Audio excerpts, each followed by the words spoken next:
Voici les autres titres de ce RTL Info 19h. Un membre présumé d'une filière syrienne de recrutement a bénéficié d'une remise en liberté provisoire. Il a quitté la prison de Saint-Gilles cet après-midi. Il avait été arrêté il y a tout juste un an lors d'un coup de filet. Un membre présumé d'une filière syrienne de recrutement vient de bénéficier d'une remise en liberté provisoire. Le jeune homme, âgé de 25 ans, est sorti de prison cet après-midi. Jean-Pierre Martin, Guillaume Wills.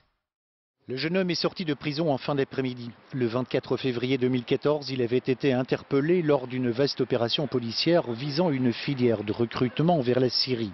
Peu avant, Abdelmajid avait été intercepté en Turquie et renvoyé vers la Belgique. Libéré sous condition par la chambre des mises en accusation, le jeune adulte ne peut pas s'exprimer publiquement. Selon ses avocats, son désir de repentance explique la clémence des magistrats.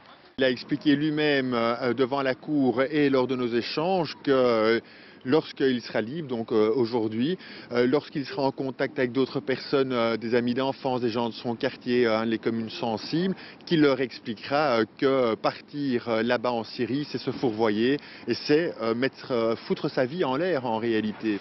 Abdelmajid faisait partie de la première vague des candidats djihadistes, celles qui prétendaient combattre le régime syrien qui ne connaissait pas encore les dérives barbares de l'organisation État islamique. La famille d'Abdelmajid, très présente, a ouvert les yeux du jeune homme. Il a été intercepté juste avant parce que ses parents se sont inquiétés de son départ avec 3 copains. Et il a téléphoné de Turquie parce qu'il se rendait compte que les choses n'étaient pas si simples que ça à ses parents, un peu comme un appel au secours, et ils l'ont fait rapatrier vers la Belgique. Le problème, c'est qu'on l'accuse d'avoir en Belgique continué à vouloir envoyer des copains en Syrie, d'avoir recruté des gens via certaines écoutes téléphoniques. Repenti, Abdelmajid pourrait, selon ses avocats, sensibiliser d'autres jeunes pour les empêcher de passer à l'acte. Le prévenu sera jugé par le tribunal correctionnel de Bruxelles dans les prochains mois.